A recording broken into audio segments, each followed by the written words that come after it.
Hello and welcome to a brand new episode of the Totally Indian Football Show with me, your host Siju. And today I am joined by the General Secretary of Karnataka State Football Association, Mr. Satya Narayan. And we've all been known how football in Bangalore has been so vibrant, and especially the state as well, with the recent success in Santosh Trophy and at the club and local level as well. So we are here joined by the man himself who has done a lot of changes and also a lot of groundwork. Satya sir, thank you so much for taking time and joining on my show. Thank you, Siju. Thank you for having me on your show. Yes, and you have a background of a journalist. You've been a journalist for over decades, having experience working in the Gulf as well as in India. So when you had to take this role up back in 2019, how did this role come up and what pushed you to take this up? Actually, me getting into journalism also was because of football indirectly, because I had at that time done my master's in political science, and there's an ad in Times of India that they wanted journalists for Times. That time, Times was just starting. This was in '87. So I just applied for the job, and then they asked me to write about any match. So I wrote a 2-2 draw between HL and ITA because I used to follow. I used to go to the stadium to watch the games. So that's how I got into journalism. I still remember the first day I went to office.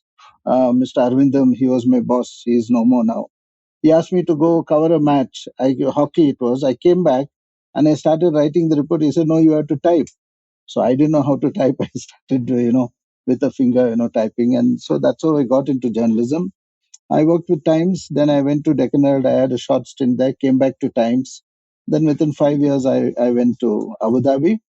I worked for Emirates News there as a sub-editor reporter initially. Then I joined Gulf News.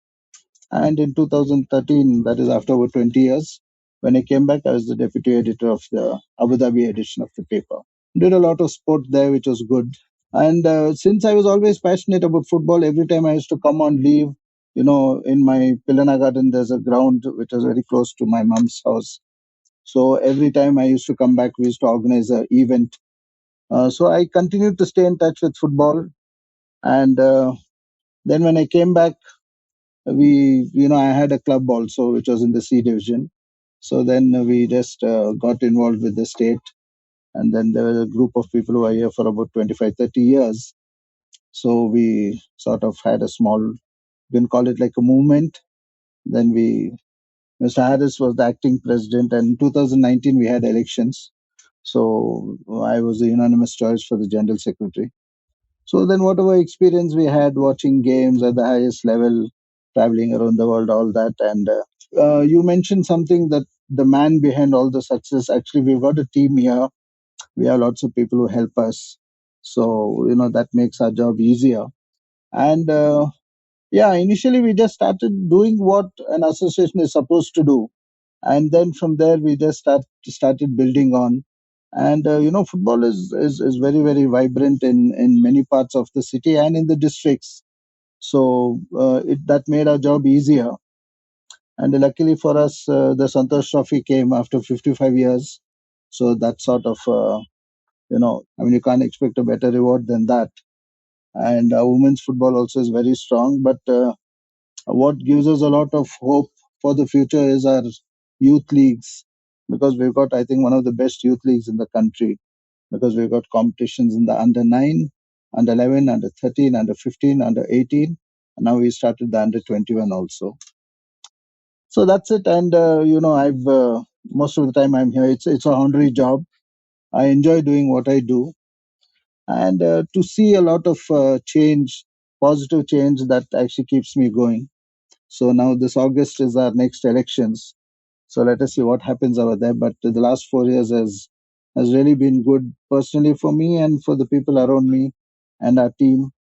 And yeah, I think we've sort of come a long way in the last 4 5 years. Right, I think you very well summed up the entire tenuity of yours, how for the time that you've been there and what has happened. But asking you to probably now let's break down a few more things over there, because a lot, as you also mentioned, there's definitely a team, but always needed somebody to lead that team, right? Because on Twitter, like I always keep saying in every episode, there's a vibrant Indian football community growing, and whether it's good or bad, it's always out there in the open for all of us to see. So I think something that even from me, myself following it, there was this huge backlash at Karnataka State Football Association saying that, these guys are not doing anything. What is happening there? There's nothing happening. Bangalore is struggling. They're suffering. And then even when the good things started to flow, even that was acknowledged. So stepping into a shoe where, where you said you took this up, yes, you were passionate, you were around the sport, you knew, you were involved at the ground level, but you were heading into a role where a lot of things had to be changed for the good. Not much was being done before, or it was not done enough. So what were your initial challenges? You mentioned you have a team there that's taking the vibrancy, ahead. So to start from there, how did you go about forming this team, and what were your initial conversations among the team members to, where it all began, the good side of the journey began? See, one of the first reasons is, our president, who's Mr. N. A. Harris, who also happens to be the MLA. Now, he became the president along with me. He was the acting president. So the first thing we did is we brought in the rule of 70 years cap. So with that, a lot of gentlemen, of course, they've all contributed in the past. They've done whatever they could do during their tenure. So all the people who are over 70, we had quite a lot of people who are 80, 85, etc. So all of them gave way to a new set of people. That's number one. Number two, Ms. Harris gave rather me a free hand to do a lot of things. And one of the biggest challenges at that time was to try and change the mentality of administrators. Actually, this is a problem not only in our state, I think in most of the states in the country, because we've got in many district associations and also in the state associations, not only in our sport, in most sport, you have a lot of people who are just sitting there, just because they're enjoying their position, or, in districts, they just want to feel nice saying, I'm the chairman of the district association, etc., etc. But, for them to keep changing, and to change them has been one of our biggest challenges. Even to this day, we are still struggling with some of the district associations because they don't understand that, first of all, it's a honorary role, and only if they are willing to put in some work, the game will progress, whichever game it is. So that has been our first challenges. And then we've got a handful of staff here, so we also had to change their mentality. And when we came in, only the leagues, the normal leagues, which is the super A, B, with about 10, 12 teams, was happening. So from about say 100, 150, 200 games a year, now we are doing about 1,000 plus games every year, every season. So it's been huge. In fact, our referees have not been able to keep in line with our progress. So we are always having shortage of referees. So that is something which we're also trying to work on, to get in new referees. The salaries are not too high for the referees. Again, it comes back to the finances. Everyone thinks, that people sitting in most of these football associations, there is money, but to be very frank with you, Karnataka State Football Association doesn't get a single penny from the government, nor does it get a single penny from the All India Football Federation. But I think we are blessed because we've got a stadium. Yes, about the status of the stadium, I'll come to that later. But because we've got our own ground, we managed year before last to put a new turf, which cost about 1.7 crores. But we ensured that the turf was from a FIFA approved factory, which was in Italy, and the product was also FIFA approved. And after we laid the turf, we got FIFA to send their agents and do that bounce test. So we've got one of the best turfs. Of course, it's an Astro turf. Now that's another problem, which football administrators around the country have. The World Cup and international football, they always prefer to play on natural turf. But for associations like us, we prefer an AstroTurf because the maintenance is not high. If you have a natural turf, maximum in a week you can play 5 or 6 games. But today on our AstroTurf, we play football 18 hours a day. So it helps. And then so this is one of the, as far as infrastructure is concerned. So once we got the turf done, then we opened up. For a long time, new clubs were not admitted, not only in Bangalore but also in other districts. So we opened that up. We said anyone who wants to start a club, please come.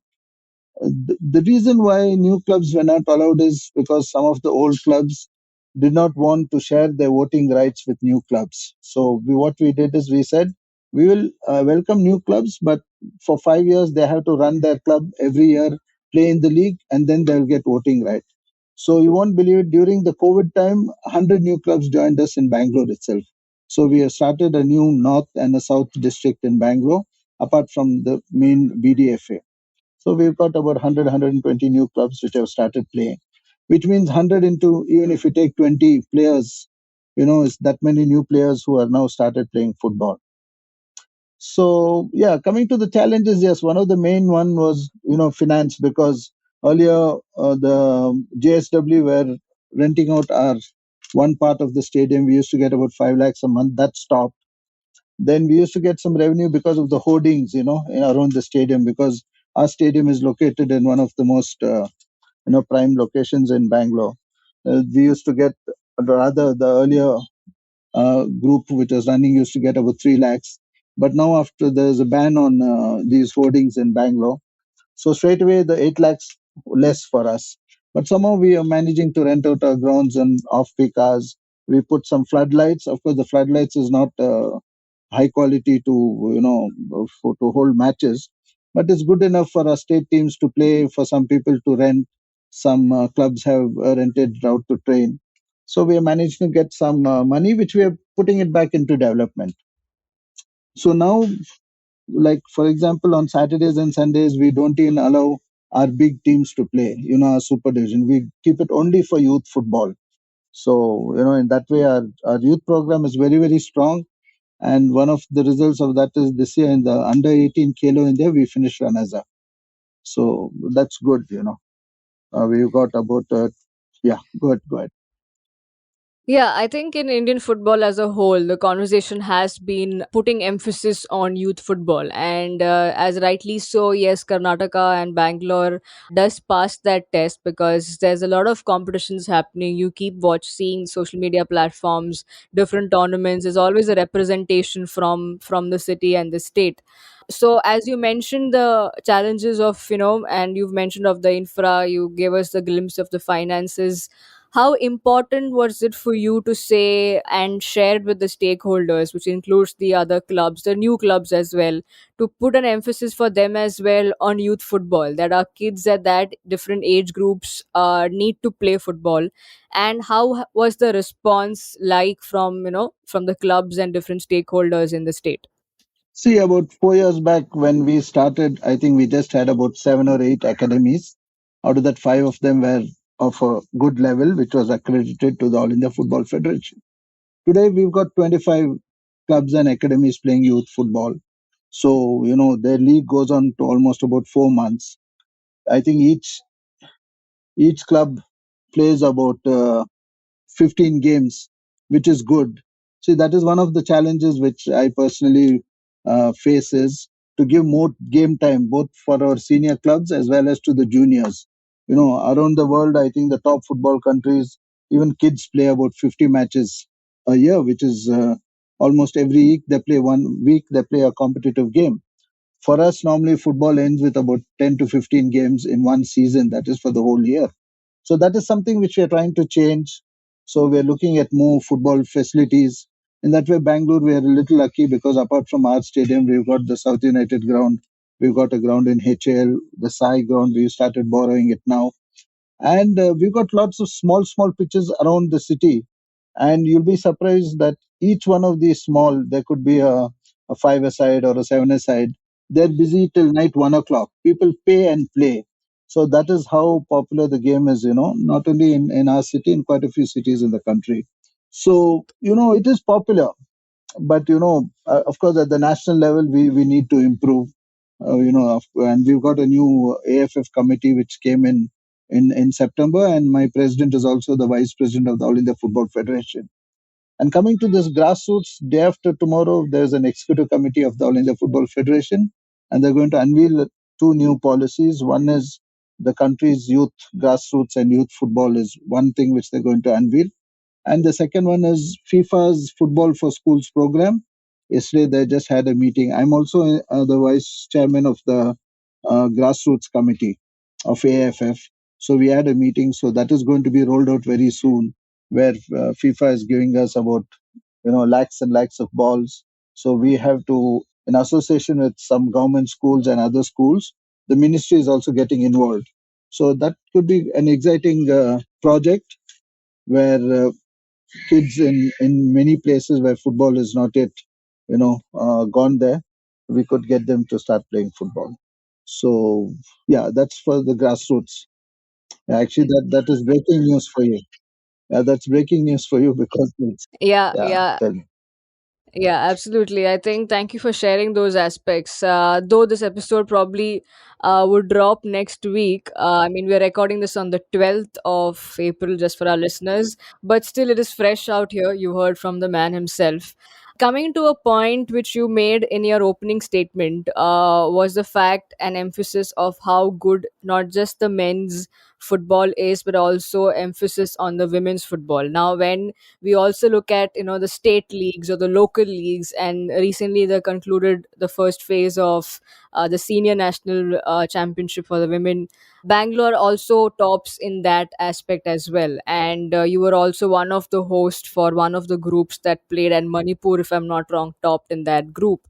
But coming to a level at the at the local level, at the state level, how important for you it is also to put an emphasis on women's football and give opportunities, because I know some of them personally who are from different states but have now shifted their base to Bangalore because they like there is game time and I can play with good clubs, and there are also clubs that are only looking at women's football.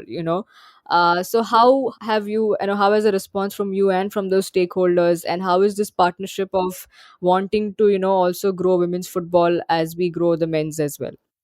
Actually, this is something which is very interesting and also very close to my heart. In 2018 19, we wanted to have selections for to send the state team, and then there were some of the seniors who were involved in women's football. They said that there are about 3 4 clubs in Bangalore. So then my president, that time I was not the general secretary, I was just a governing board member for a year. So he said, okay, why don't you organize the selections? So we just put out an ad in the paper saying if any clubs want to take part, please come and take part, because this event will be the selection trials for the state team. And when we were told there were just 4 or 5 teams, you will not believe it, 18 clubs and institutions said they wanted to play. And then suddenly our eyes opened, and then we realized there's so many girls who are here who are willing to play. Of course, they were at various skill levels. From there started our football journey from what was supposed to be 4. Today in Bangalore, we've got 3 divisions of women's football. We have the Super Division, we've got A Division, and then we've got a B Division, which we play nine-a-side, where most of the beginners start there, and we relax the rules over there. So we've got about 25 clubs in Bangalore playing football, and in other parts like in Belgaum, in Mangalore, in Kodagu, in a place called Halyal, in Uttar Kannada district, women's football has started. And in fact, I was myself surprised that when AFF asked us to do the our leg of the South of the Nationals, that is Group 6. The last time women's football was played in Bangalore, national championship was somewhere in 83 or 84. So almost after 40 years, we were organizing a national women's championship in Bangalore. And for the first time in 20 years, our team has now qualified to go to the second round. And what is very encouraging for us is some of those girls like Maitri, who scored about 7 8 goals. She's just about 15 and a half. So most of our promising girls are in that age band of 14 to 17. So I think in another couple of years, we'll have a very, very strong women's team. This year itself, they surprised us by winning 3 of the matches. Yes, all 22 players are not from Karnataka, because according to the rules, all girls who play in our league are eligible for selection. And many of the girls who come from other states to play in Bangalore, they all want to play for Karnataka state. So this is something which is very, very encouraging for us. And we've got a few former ex-players like Chitra Gangadharan, Padma Priya, and all. They've been Sai coaches. We also have Mary Victoria, who runs her own academy. So women's football is really getting very strong. And 2 years back, we also organized the Indian Women's League in Bangalore, and all of them were very very happy to play in Bangalore. So actually, Karnataka and Bangalore is slowly getting a name as the center for women's football. So that is something which we want to nurse and grow it in the future. And with some of these young girls playing so well, and actually here I have to give full credit to the parents, because some of those kids' parents come from Electronic City, from Belendur, etc. They come every day, watch their girls train, and then they take them home. So women's football and the youth football, these two, I think, are going to be our strongest bets for the future. And this again is because we get a lot of support from the parents, from the clubs, and even our youth football. We do the TW3 tests for our under 13, under 15. That is their bone test. It costs about 1,500 rupees per player, but once they do it, that's all. For about 3-4 years, that is valid. So all the clubs cooperate, and our league is really very interesting. If you come here on a Saturday and Sunday and you see those under 9 boys play, the way they celebrate after scoring goal, their skill levels. I actually sometimes I just keep wondering, like after 3-4 years, the amount of good players who are going to come out from our the ranks of Bangalore football. I think it augurs well for state football. Yes, and I think that also probably drives point that you made in one of your earlier interviews, I think back in 2020, where you mentioned that your goal is to have more players from the state playing at a higher level, whether it's IWL, ISL and I League. So I think you are, and you and your team are definitely paving the path over there. Now, coming to two interesting points before we conclude, and a couple of minutes to spend here. One, which you already mentioned in your opening statement, of the Santosh Trophy victory that kind of was on for 54, 55 years, and that drought is now ended. And this team, I think, since day one in the competition, was attracting all the eyeballs for all the right reasons. So before the tournament started, I'm sure if you did you have an interaction with the team before they could begin their competition, and then we know certain playoffs, and towards the end the final was played outside India. But how was the mood in the camp like, and if you had an interaction with the team, the coach, what was it like to talk to them, and how were they all pumped up before the tournament kickstarted? Two things here. Personally, I was very, very confident about this team for the simple reason that for the last 4 years we've been making the semi-finals, but everything went unnoticed, because they only noticed the winners. That's number one. Number two, this year our the BDFA league, the Super Division League, went for about 4 months, and it was the biggest league in the country because 19 teams were involved. So our players were coming out of a very strong league. They were physically very fit, and this year, even the way the coaches were selected, we made the coaches to apply for a job to be the state coach. And from that, we made them do a presentation. That's how we selected both Ravi Babu and Kenneth, both former players, and Mr. Sarvana was the manager. But yes, we believed that this team would go far. But of course, having stumbled in the semi-finals in the last 3 years, 4 years, that little bit of doubt was there. But the way they played, especially in Saudi Arabia and earlier, both in Delhi, it was fantastic. The fighting spirit. The average age of this team is just about 23. So that also gives us hope that we could be dominating for a couple of years. Already two of the players from BFC have been called into the ISL team. Some of them have started getting offers in various organizations. So yes, we were. Yeah, I mean, winning it, because just today, this afternoon, I was in the hockey club. I'd gone there to have a bite, and there was an ex-hockey player who came and told me, in 68, 69, when Karnataka won, I was there. I watched that match, and he was congratulating us for winning it. So 54 years is a long time, but we are not that bad that we didn't win it for 54 years. In between, we did have some very good teams which went up to the semis. Once last we entered the final was in 73. But it's good, what is happening in Karnataka football and winning the Santosh Trophy. Our girls entering the second round of the national championship. Our boys finishing runners up in the under 18. I mean, these are three milestone events which we can build further. Like. Yeah, and winning it was amazing. I couldn't go there because at that time we had the Stafford Cup semi-finals, but we enjoyed every bit of it. And even now, we are still on cloud nine because that achievement was huge. Yeah. Yeah, I think my final point, or rather talking point, concluding point, would is about the Stafford Cup, and you mentioned that over here because again we know certain states did have cup tournaments which was very close to particular to that state, the local tournaments that every club look forward to. I'm from Bombay, and I'm sure people must be talking about the tournaments that happen here, which no more run, but to bring back an age old tournament like a Stafford Cup. Was that also something under your plan where, revive certain historical tournaments that have certain significance but wasn't continued? So pick that up and give the clubs a chance to be the local heroes. So what went down in bringing reviving this cup, and will Bangalore football continue to see this tournament year after year?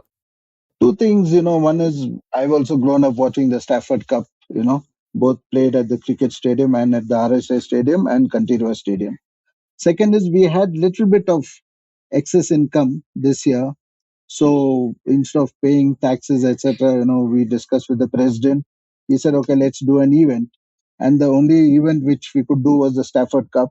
And, in AFF said that we have to revive some old tournaments. So it was also part of AFF's plan.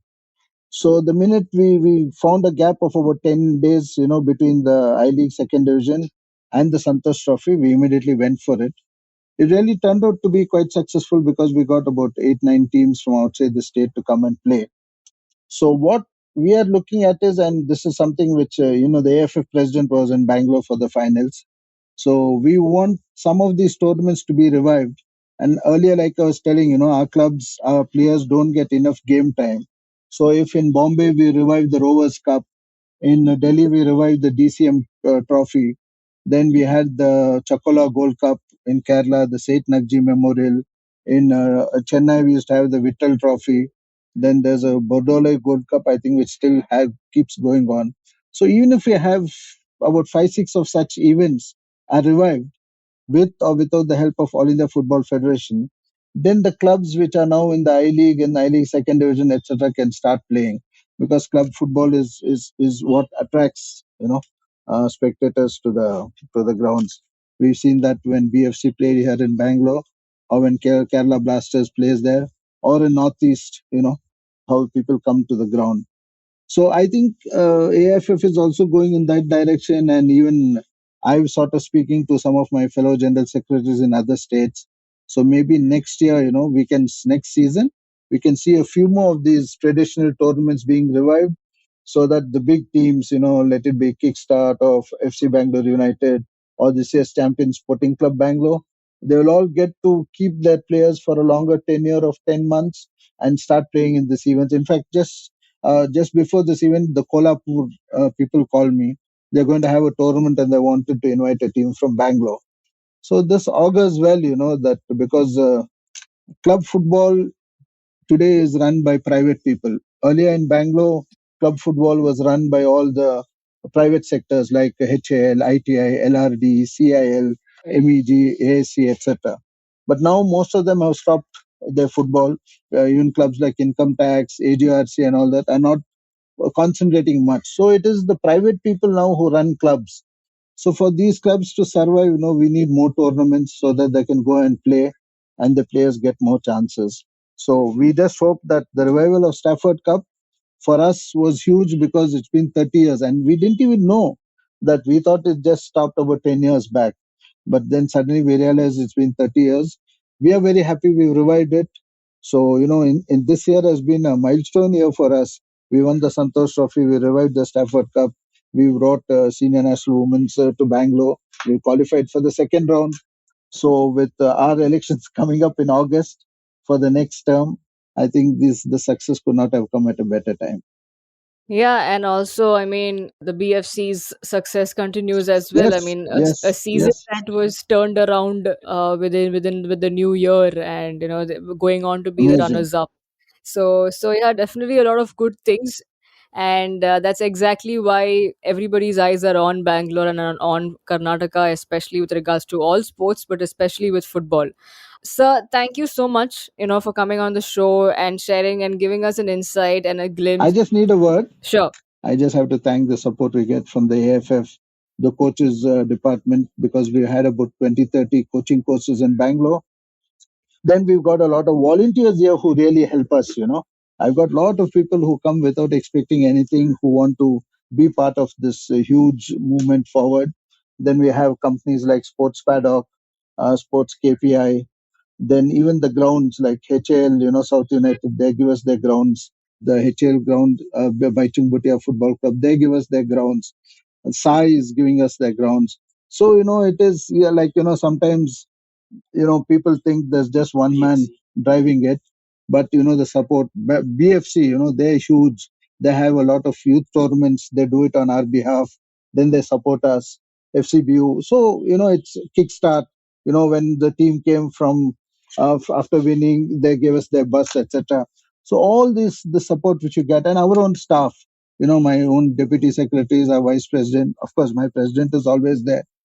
And one good thing what he does is he does not allow anyone to influence us when selecting the team.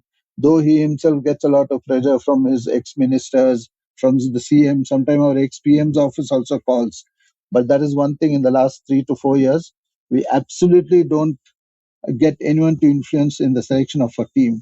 So, it's also thanks to this huge team which works, the coaches, the volunteers, my old staff, our ground staff, so it's one huge teamwork, Siju.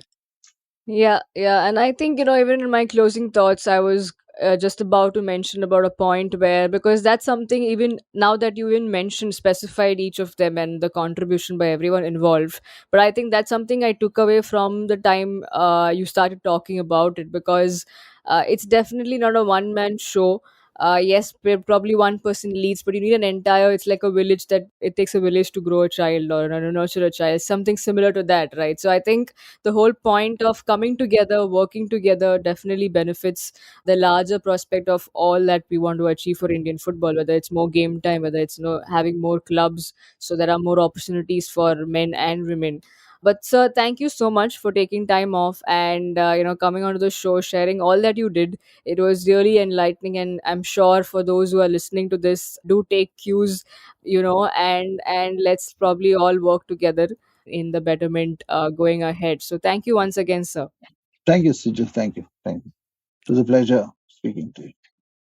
Yeah, thank you, sir. To all the lovely listeners, thank you once again for always showering love upon our show. Continue to do so. I hope you enjoyed this episode and you've got more insights of how exactly what goes down in Karnataka football.